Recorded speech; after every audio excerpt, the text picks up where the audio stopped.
It is the 26th day of October 2020. Good afternoon to you wherever you are and welcome to Pan-African Television News. We are broadcasting live across 32 African countries via satellite. My name is Abban and let's take a look at our headlines. Now on our local front today, about 30,000 people disqualified from voting on December 7th elections, EC says. And also chaos erupts in Jamestown as NDC NPP peace walk turns violent. And also Temasiwa network to undergo reconstruction. And on business today, Finance Minister presents expenditure on appropriations to Parliament on Wednesday. And International will bring you a recap on massive protest in Poland against court ruling banning abortions. Now, this is a media story coming up shortly. Do stay with us. We'll be right back.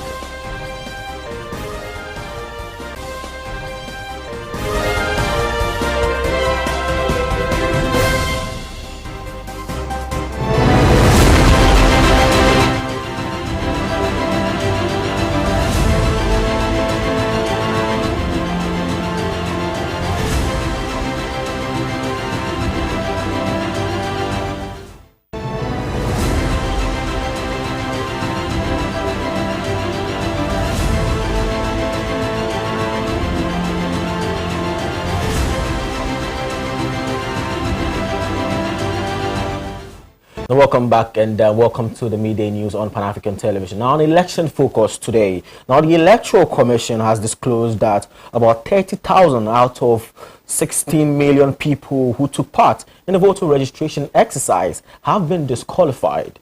Deputy Electoral Commission in charge of corporate service, Dr. Eric Bosmonasari, made this disclosure in an interview. There's more today. Steve. According to him, about 14,000 of the 30,000 disqualified voters have been put on the exceptions list, while 16,000 names are on the multiple list. He further revealed that a name is put on the exceptions list after it has been excluded from the provisional register on the grounds of disqualification. Dr. Asari attributed the disqualification of the 30,000 people to infractions over their eligibility and assured that although a few issues cropped up during the voters' registration exercise, the Electoral Commission has been able to make sure that every Ghanaian who registered in the just-ended exercise would be able to vote on December 7, 2020.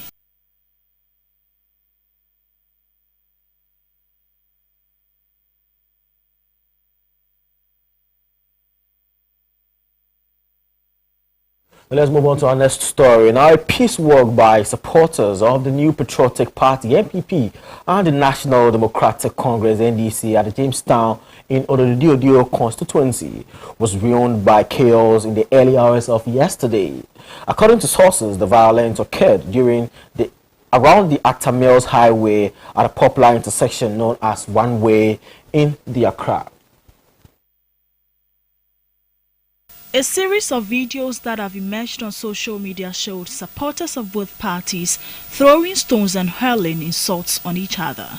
Though the cause of the violence is unknown, it's said to have occurred among supporters of incumbent NDC Member of Parliament Edwin Nilante Vanderpoy and the NPP's Nilante Bannerman. The two are set to contest in the upcoming parliamentary elections on December 7, 2020. The police were said to have been called on the scene to calm tempers and have taken written statements about the violence that ensued. Meanwhile, the leadership of the police have revealed that the Ododio constituency has some 50 hotspots in its latest assessment of flashpoint ahead of general elections.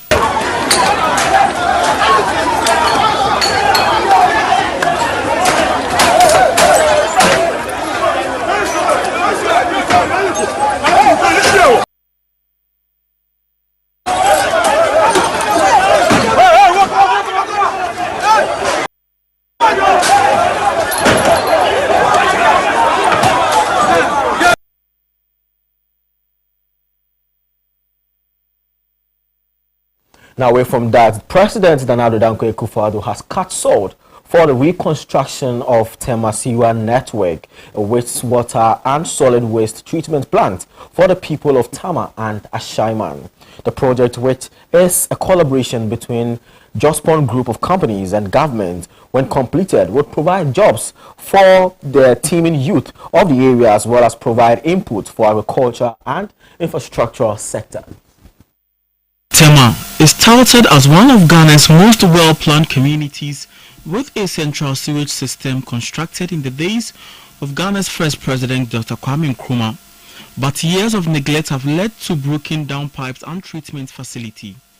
However, government, with support from Jospon Group of companies, is set to revamp the facility and treat the facial matter before discharge into the sea.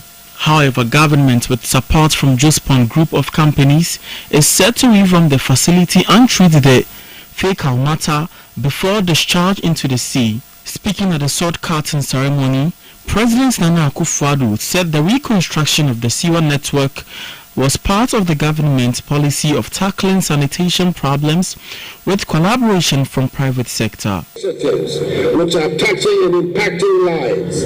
Government remains committed to collaborating with the private sector to provide the needed infrastructure, in this case in the sanitation sector, and continue to manage solid waste.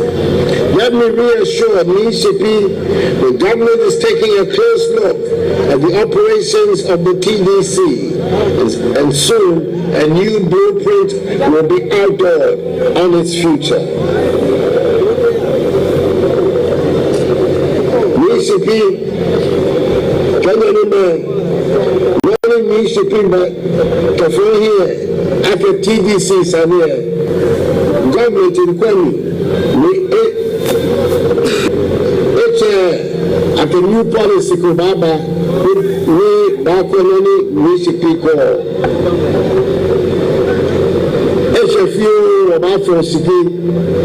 The Minister for Sanitation and Water Resources, Cecilia Abban, disclosed that due to the prudent management of sanitation issues by government, access to sanitation facilities has risen with no cholera outbreak. We all know that the initial project was built in the 60s and rehabilitated in the 90s. It takes a visionary leader to encourage the private sector to partner government to have this project on board. This is a collaborative effort between the Ministry of Sanitation and Water Resources on behalf of government and Jospon Group of companies and partners. A new sewage plant will be built. That's why I say it's very historic. And we also have another project, the solid waste facility, that is going to help manage the daily generation of waste by Tema, Ashaiman, and Adenta. On his part, the executive chairman of Jospon Group of Companies, Dr. Joseph Sian Ejapon, was grateful to government for the partnership and assured that the project will be completed in 18 months. We have had a shortcutting over 16 plants, getting to 16 plants in all the regions. We humbly say we want to thank you. I humbly want to thank Honorable Sister Abban for support, encouragement. She's a woman of virtue and a woman of substance whose encouragement has brought this far. Honorable Ismail Site, Honorable Carlos Alinkwa, Honorable Titus Bluvan, and Honorable Kofi Brako, we humbly want to say thank you very much for all your support. And then MMCs, Felix Aman, Adjoa Mwakun, and Honorable Albert Ochi, we owe you tons of appreciation for your unflinching support. The projects will provide 1,700 jobs during construction and 500 permanent jobs when actual work begins.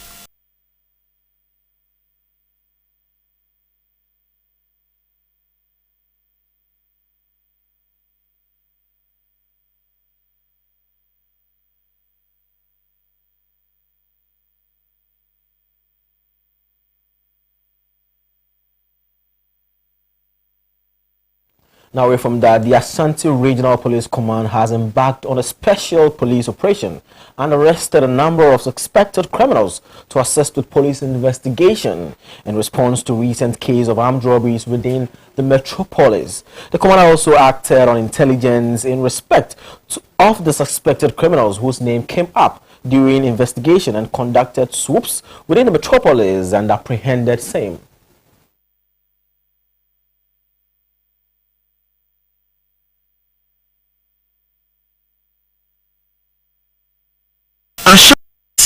To assist the police investigation. Subsequent to these arrests, some persons alleged to be members of the National Democratic Congress in the Asawase constituency besieged the Swami police station and demanded the release of these suspects. The police officers on duty were also attacked both verbally and physically. According to him, police officers on duty exhibited extreme professionalism and managed to bring the situation to normalcy without incident. The Ashanti Regional Police Command embarked on a special police operation and arrested a number of suspected criminals to assist with police investigation in response to recent cases of armed robberies. The command also acted on intelligence in respect of suspected criminals whose names came up during investigation and conducted swoops within the metropolis and apprehended same. These suspects were taken to the Swame and Central police stations to assist police with investigations. Subsequent to these arrests, some persons who claimed to be members of the National Democratic Congress in the Asawase constituency besieged the Swame police station and demanded the release of these suspects. They attacked the police officers on duty verbally and physically.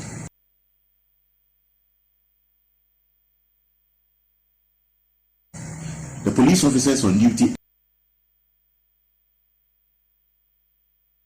exhibited extreme professionalism and managed to bring the situation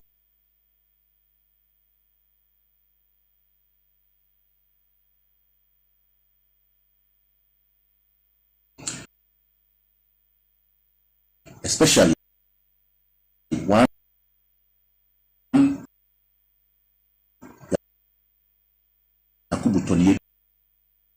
of NDC and others who were seen. Now to our next story. Now, the Ghana Investment Promotion Center has revealed that a total of 14,614 jobs are expected to be generated from its 69 projects registered. Speaking to the press, CEO of Ghana Investment Promotion Center, Yofi Grant, said his outfit is determined to play a crucial and indispensable role in developing both domestic and foreign investments. With regards to value, general trading recorded the highest amount of $246.05 million.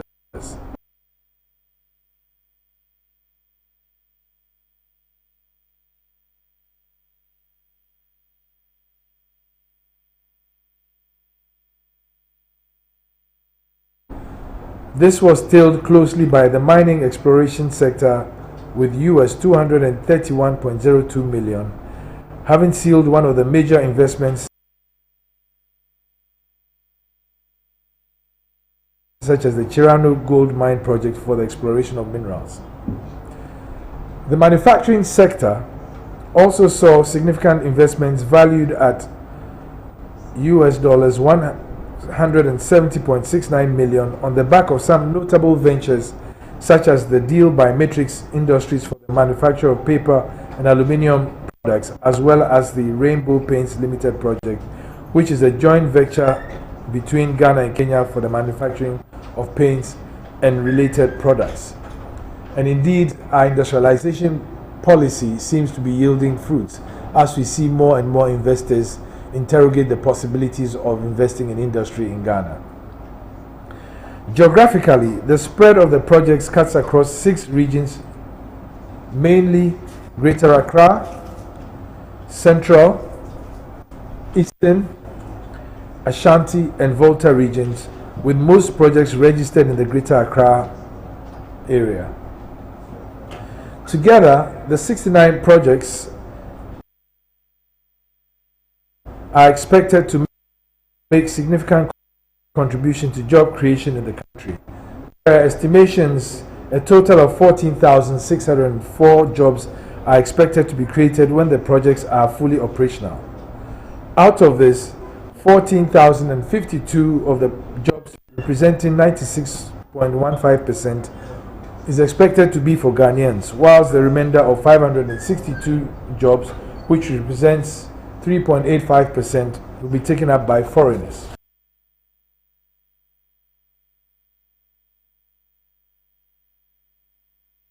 Now, away from that fast-growing institution, GH Media School has held its 7th graduation ceremony on October 14, 2020 in Accra. The ceremony, which was organized on the theme, the role of trained media professional in peaceful elections, saw some 151 students graduated. Now, let's more to this story. Speaking at the event, Chancellor of the Institute, Dr. Kofi Osei-Kusi, indicated that the institution is focused on skills development and helping young people to acquire skills that would enable them to get jobs and maximize their potentials in life. He indicated the importance of the media during elections and urged them to be fair, balanced, objective and unbiased in the dissemination of information to the public. Mr. Kusi further advised the media to grant audience to all competing political parties in the upcoming December elections. Rector of the school, Mr. Leslie Adolistowell, said, though the COVID-19 pandemic had impacted negatively on the industry, one's ability to adapt and make the most out of the situation would prove the relevance of the training they received from the school. He also urged the graduates to be alert and proactive in order to grab opportunities available in the industry. Mr. Adolistowell asked the graduates to be responsible, professional and ethical in the performance of their duties. Deputy Rector of the school, Mr. Clifford Lajepo, is confident in the students and their preparedness towards the media job. Today, the world is engulfed with a pandemic, a COVID. The online and the digital space is a lot of opportunity for media people to churn out content. And therefore, we believe that our students do have those opportunities. And having nurtured their giftings and their talents, they can be able to deploy those things in order to employ themselves. And so our students will not depend on an employer, so to speak, for employment. We believe that we've given them the necessary competencies and skill sets that should be able to make them deploy those talents that we have nurtured so that they can be able to develop various content for online, on the internet, on the YouTube channels, and what have you. They can have independent content and send to the media houses in terms of programming and all of that. And so we believe that in spite of the fact that the media seems to be choking, one of the advantage again is that the media is not choking because the media is expanding. Some graduates also took turn to share their thoughts and experiences on campus. Okay, and it has been, it's a mixed feeling. It was good, the bad, the ugly, the stressful, everything was in it. At least as a student, you have to learn, work hard to achieve what you want to achieve here or the purpose for you coming to school. So definitely it has been a mixed feeling, and then everything is in. Way forward, this is it, media landscape. We've started already. We're even doing that at school before going onto the market. So hey, we are fully baked, we are ready for the job market. Yeah. Okay, I am supposed to be scared, right? But I am not scared because this is what I want to do and I'm going to do it no matter how I will have to get it. The graduates read a 2-year diploma program in journalism and media studies, journalism and media arts, television and film production, and integrated marketing communications. There were various academic awards, including television and radio presenting, theater arts, journalism and media arts, and journalism and media studies.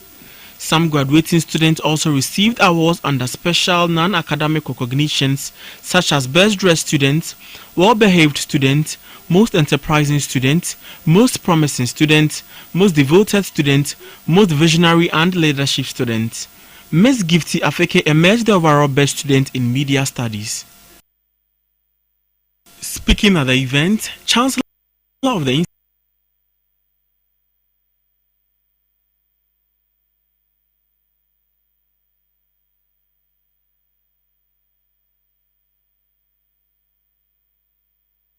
Also, away from that, now a non-governmental organization, No Pass Foundation, has held a free breast screening program for less privileged women in East Legon and its environs.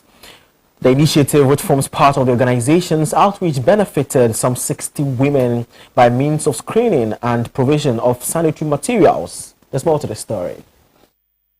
The month of October is dedicated to create breast cancer awareness and address the menace universally. This has necessitated the move for several organizations to heed to this call. Hence, the NUPES Foundation's Free Breast Screening Initiative. Founder of the group, Ama Bidiakun, maintained that the initiative was one designed to benefit the less privileged in society and empower women by making them agents of change through the provision of a special training program on breast screening. This being the breast cancer month, pink month, we realize that a lot of the free breast screening that's going on is not really centered amongst the less privileged in the society. Almost all those that are getting their breast screened are people that can actually afford it, go to the hospital and everything. But the NUPES Foundation being an organization that addresses the plight of the less privileged women and children in the society, we decided to partner with Bloom Medical Facility because they're also into pedics and then gynae stuff. So then we felt it would be okay to partner with them to do something for the less privileged women in society as well, because they also deserve to get their breast screened. So if you come here to get screened, the thing is we are going to pick 20 women out of them, which is going to be random based on what we see. Yes, so we are going to pick 20 of them to train them. Also with Bloom Medical Facility, we will train these women because we realize that when it comes to breast screening and gynae stuff, most people are not comfortable telling strangers what is actually wrong with them. But then if it is their peer, they will feel comfortable. So we are going to train 20 of these women so that they can be agents in the community until the issue is above them that it comes to the hospital for us to. Also, we are giving them, this being the pink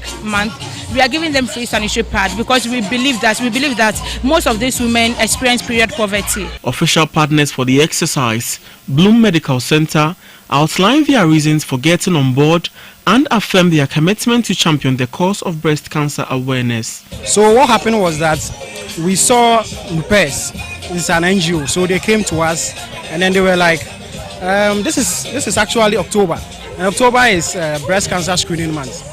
So why don't we come together, Bloom and NUPES, and then form an organization to try to do breast screening for the less vulnerable in the society.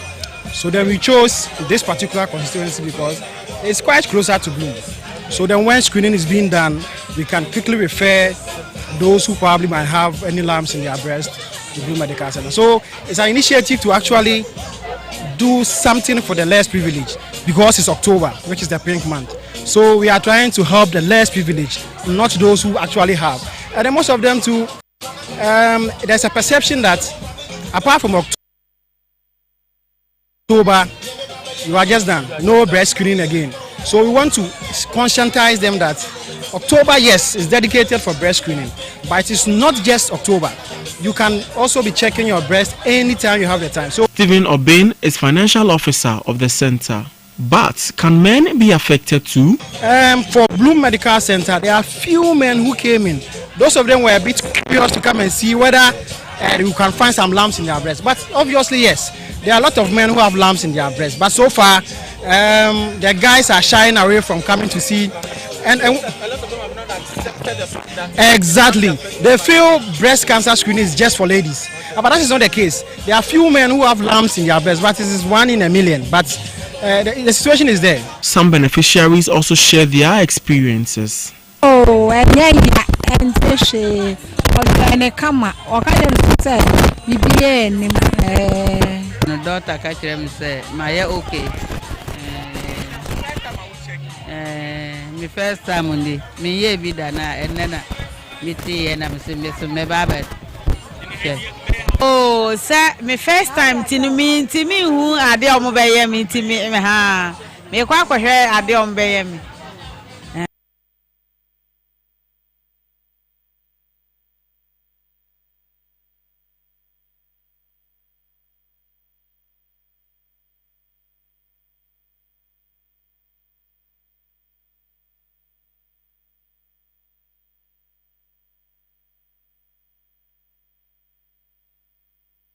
Well, so that's all we have for you on our local front. Up next is business. Stay.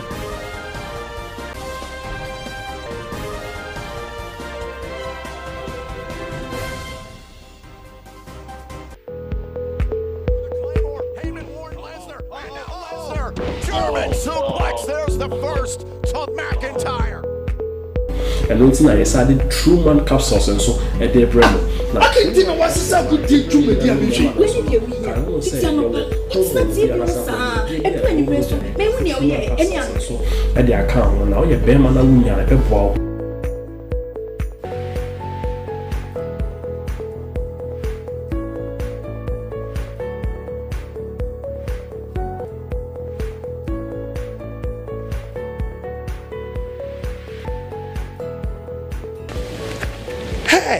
Truman capsules. One mama ya bear ma bion.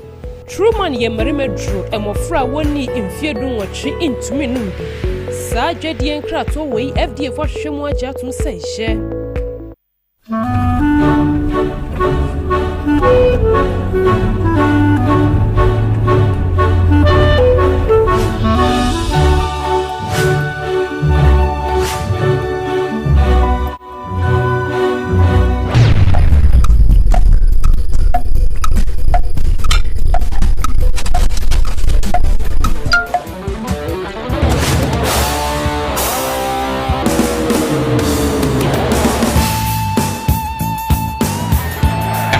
It's incredible! Bang on target!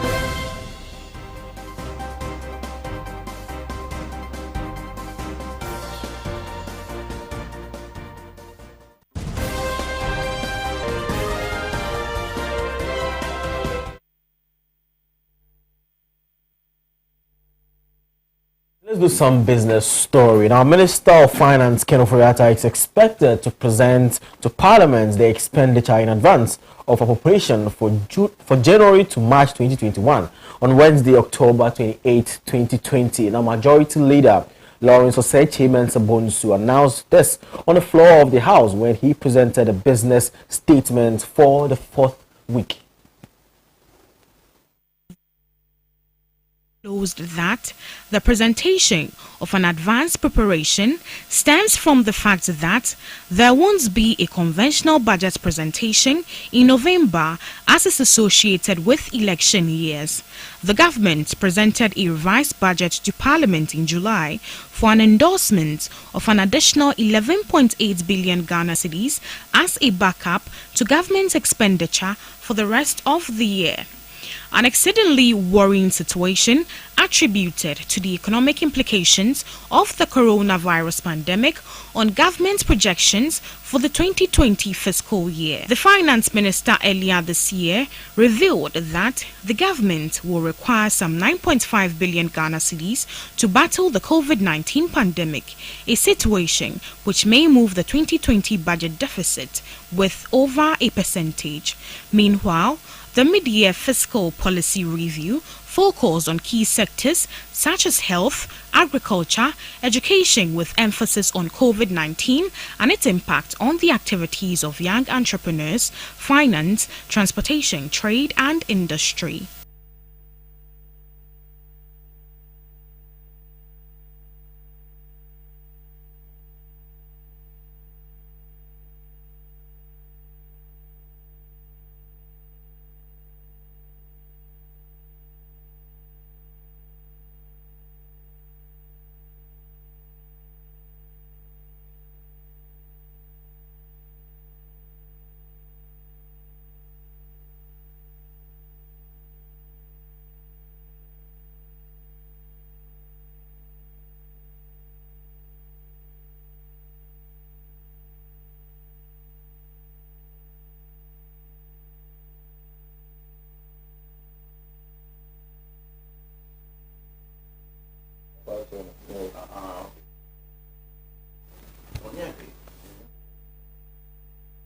So that's all we have for you on our business front. Now let's do some international stories.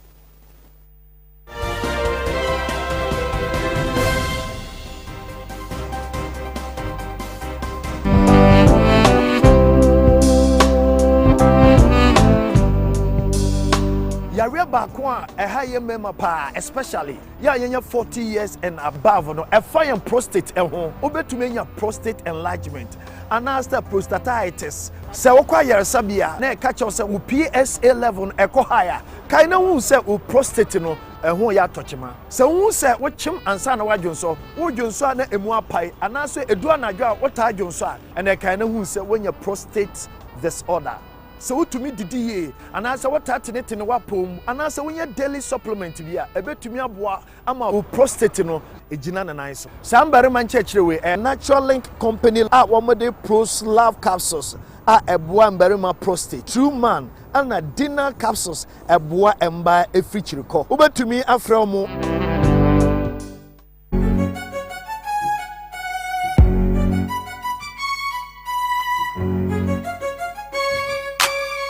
Oh yes, our worries are over because Francochill Enterprise has come with a solution to all our air conditioning problems. When you need an expert in installation, servicing and repairs of your air condition in your offices, residential and commercial areas, then look no further than Francochill Enterprise. We also deal in the sale of air condition and air condition parts. We are located at Awosh NIC right on Ajoj Junction. You can call us now on 055-934-0339. Francochill Enterprise, the chilling experts, we improvise, adapt and overcome.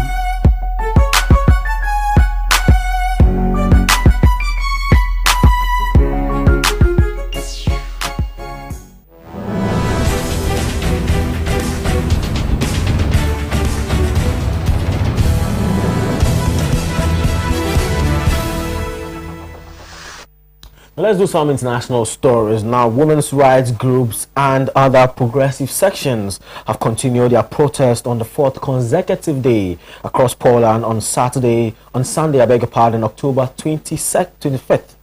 The protesters are opposing a controversial judgment by the Poland's Constitutional Court on Thursday, October 22nd, which ruled that abortion in the case of fetal defects are unconstitutional. The protesters were attacked by right-wing ultra-nationalist groups and by the police at several places. According to reports, thousands have marched across Poland on consecutive days, starting on Thursday in different cities including Warsaw, Gdańsk, Białystok, Wrocław, Szczecin and Katowice. The protesters have accused that the judgment on Thursday is another step towards transforming Poland according to the whims of the conservative sections in the country led by the right-wing elements of the Catholic Church and the incumbent Law and Justice Party. Poland remains today one of the most conservative countries in Europe towards right to abortion. Since 1993, in Poland, abortions are only permitted in instances of rape and incest and where pregnancy poses a risk to the woman's health and fetal defect. The new ruling by the Constitutional Court on Thursday has repealed by the provision for abortion in the case of fetal defect and thus making abortion almost illegal in Poland. Following the court ruling on Thursday, the women's rights group National Women's Strike in Poland has accused that the Catholic fundamentalists have achieved ban on abortion in Poland in a biased court which itself stands challenged of its constitutionality. Left-wing political party in Poland, Lewica Razem, has stated that right-wing fanatics have done their job today. They will force women to give birth to deformed fetuses. They will force mothers and fathers to watch these children die in pain. The Communist Party of Poland has stated that we believe that this body, controlled by the ruling party, mastered by manipulation by PI's nominations,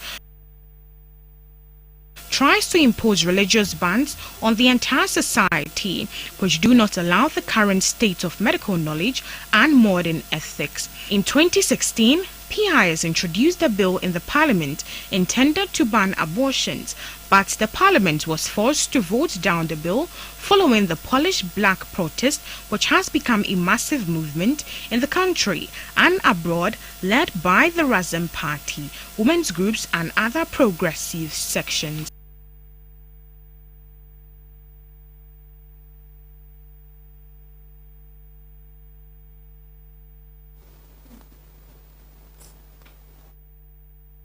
Some more international stories. Now, thousands of Iraqis in different parts of the country took to the streets on Sunday, October 25th, to yet again mark the anniversary of the popular protest last year. Now, the protesters marched in several cities, renewing their demands for the overhaul of Iraq's political system and end of corruption. Several protesters were carrying posters and banners marking the anniversary. There's more to this story. Police used cannons and tear gas on protesters in Baghdad, leading to injury among protesters. On October 1st, similar anniversary protests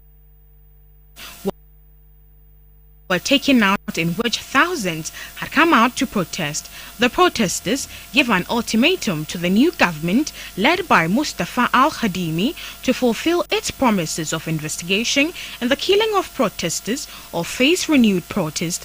More than 500 people have been killed in the protest, which broke out in capital Baghdad and in cities across the south of the country last year, against the failure of government to provide basic amenities, widespread corruption, and its failure to provide jobs and check risk poverty in the country. The protest had demanded the end of all foreign interventions in the country and an overhaul of Iraq's political system. Due to the protest, the then Prime Minister Adel Abdul Mahdi had to resign. It was until this May that Iraq could get a new Prime Minister. Mustafa al-Khadimi, who took over the post of the Prime Minister in May this year,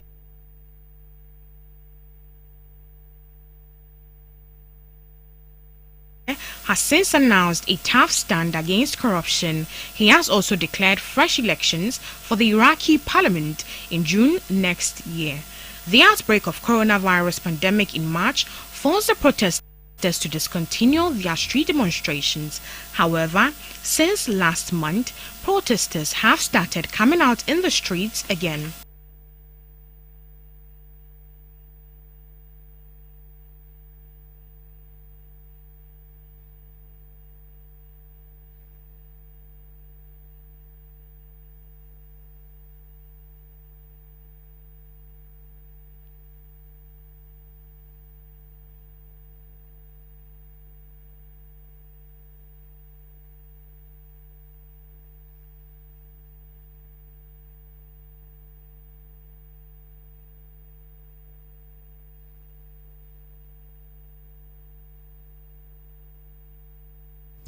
All right, so let's do some more international stories. Now, Chileans approved the drafting of a new constitution with an overwhelming majority in the national plebiscite held in the South American country on October 25th.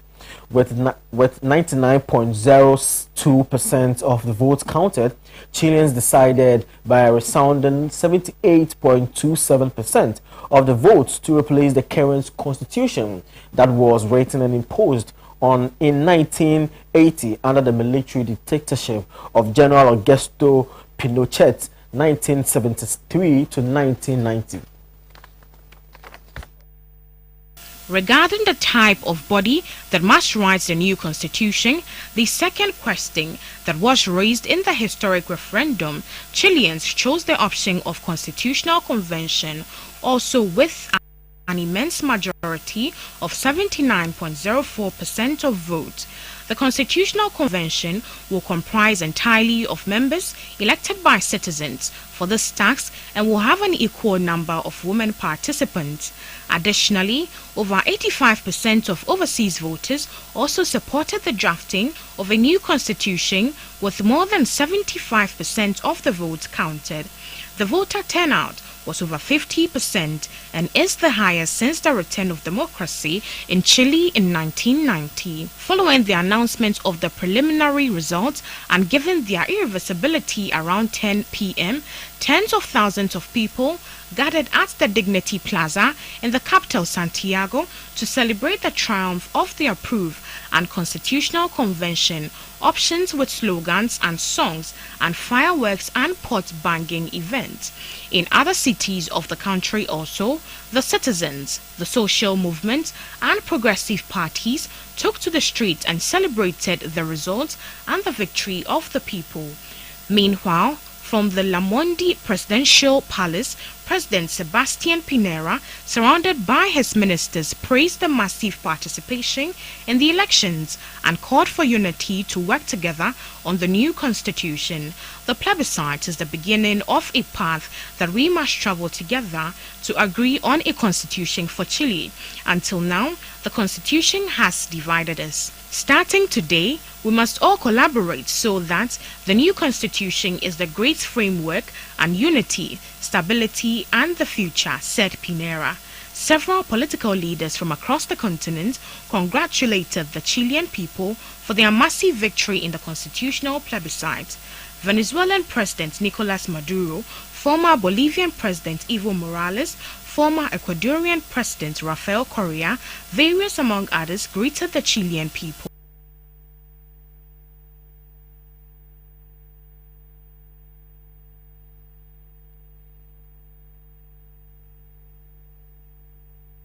Credit to the People's Dispatch for our international stories. Up next is sports with Michael Nchibosiako.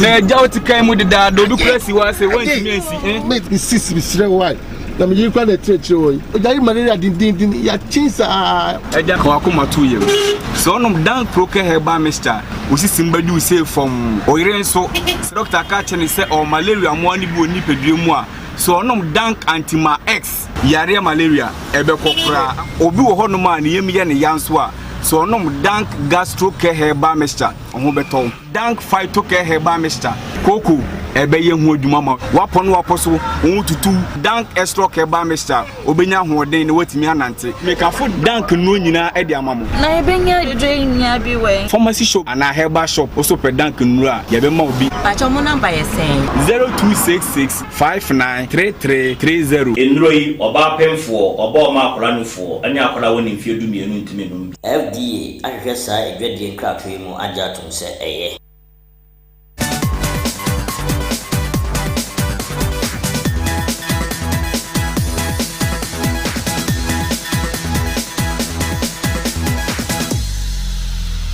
Good afternoon. Let's do some sports on the midday news. My name is Michael Nchibosiako, and let's begin with some local transfer news. And Ghana's all-time top scorer, runs for the hour, Samuel Jan, is set to join Accra-based Premier League side Legon Cities. The 34-year-old is believed to have penned down a 4-year contract with the Royals. There is more to this in the following report. Jan, who has been without a club since January, has agreed a deal with the Legon-based club after Asante Kotoko failed to meet his demands. The 4-year deal will see him earn $1 million, a record in the local transfer. As part of the deal, he's reported to have asked the Premier League outfits to sign teenage sensation Matthew Kujo. The leather marksman is returning to the local league for the first time in 17 years since after leaving Liberty Professionals in 2003. His business manager Samuel Enimadu confirmed this to local media that the player had agreed terms with the local club and was due to sign the contract. Communications manager of Asante Kotoko, Moses Entry.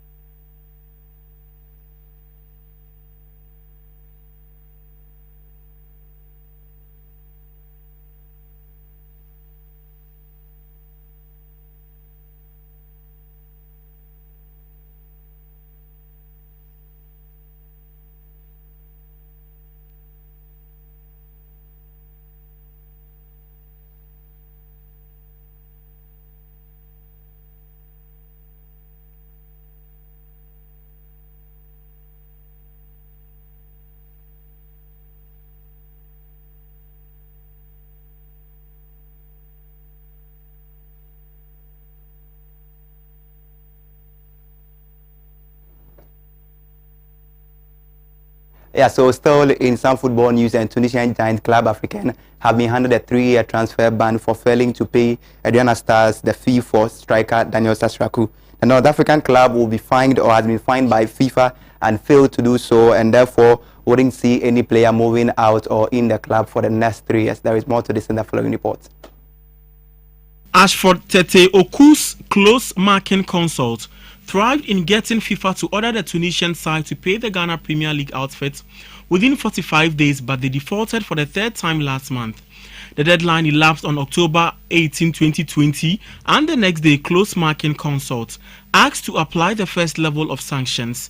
A letter from FIFA's Player Status Department, later written on October 20, 2020, banned Club Africain from registering any players, either locally or internationally, for failing, refusing and neglecting to pay Adriana Stars over $130,000 plus 5% interest. The ban, in accordance with the Act 24 of the FIFA RSTP execution of monetary decisions, starts from the next registration period until they pay or suffer further sanctions. Thereafter, if the default continues. Sasraku was sold to the North African giant in 2018 for $120,000 and arranged to settle the amount in 2 installments, $60,000 upon receipt of the international transfer certificate on August 26 and same amount on November 11, 2018, but they failed to honor their promise. In April 2020, Sasraku succeeded in getting FIFA to order Club Africain to pay him over $79,000 outstanding entitlements, that's $47,000 plus cumulative 18% interest per annum from August of last year.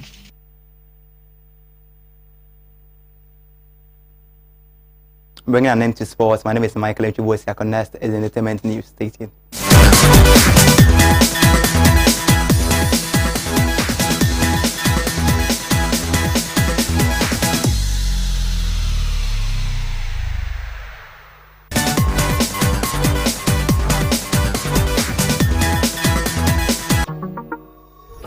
Do you desire to develop a career in media and journalism, beauty and cosmetology, fashion and designing? Then the best institution to help you achieve your desired goals is GH Schools. In our media school, we offer 1-year certificate and 2 years diploma courses in television and film production, journalism and media studies, journalism and media art. In our cosmetology school, we offer 2 years full cosmetology course, 1.5 years beauty therapy course, 1 year beauty specialist course. In the fashion school, our programs include 1 year certificate course in fashion design, 2 years diploma course in fashion design and technology. At GH Schools, industrial attachment is assured. We offer 70% practical training and 30% theory. Our fees are affordable and paid in installments. Register online at www.admissions.ghschools.online. GH Schools. Train, practice, achieve.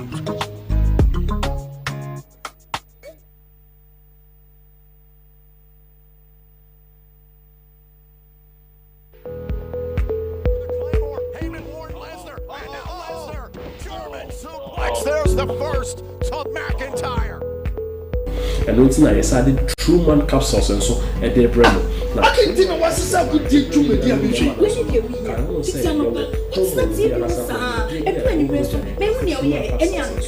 And the account now, you're better than me, and a wow.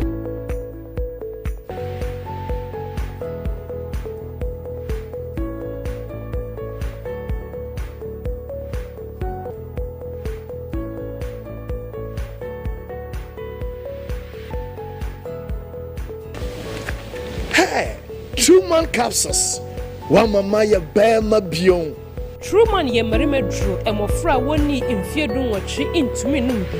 Sa dwadie nkrato wei FDA for hwehwemu agya tum sai hye.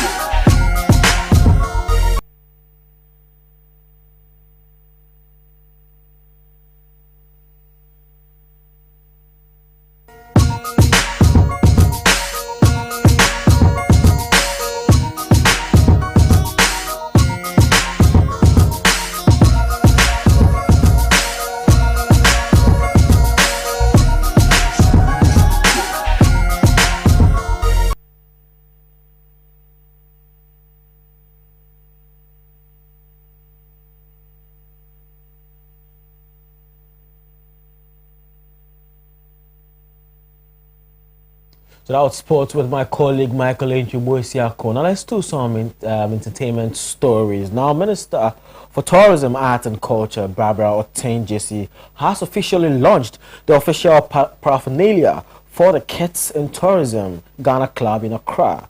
Now, the paraphernalia includes Kids Tourism Magazine, the Kids Tourism News, and the official Kids Tourism T-shirts.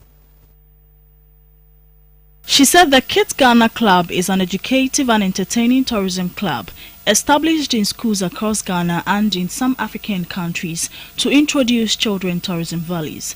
The Pristia Huni Valley legislator added that the Kids Ghana Club does not only expose the younger generation to nature but also helps them to understand the basic fundamentals of wildlife, teach them about how to protect the environment towards sustainable tourism development of natural resources for the present and future generations.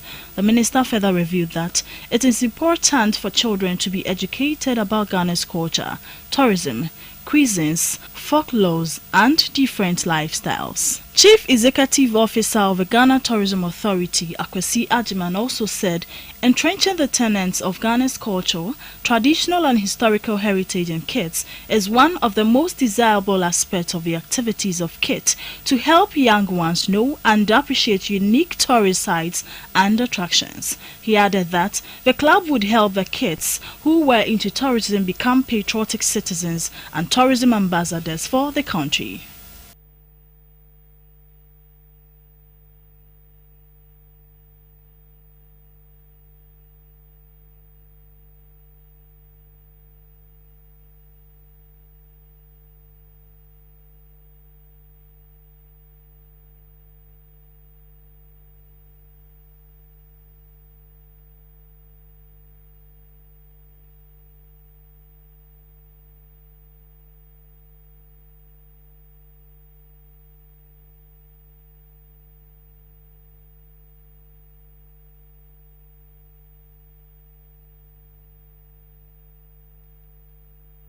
So that's all for our news on the Pan-African Midday News today. But before we leave, let's take a recap of our headlines.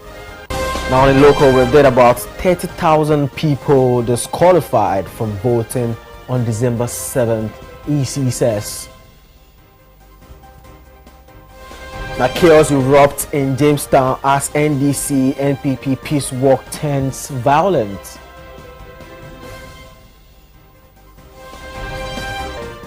Tema Sewer network to undergo reconstruction.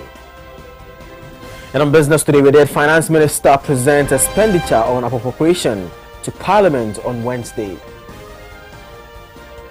At international, we bring you a massive recap on the protest in Poland against court ruling banning abortion. So that's all for our news today. Up next is youth empowerment. Keep enjoying the rest of our show. It's bye for now.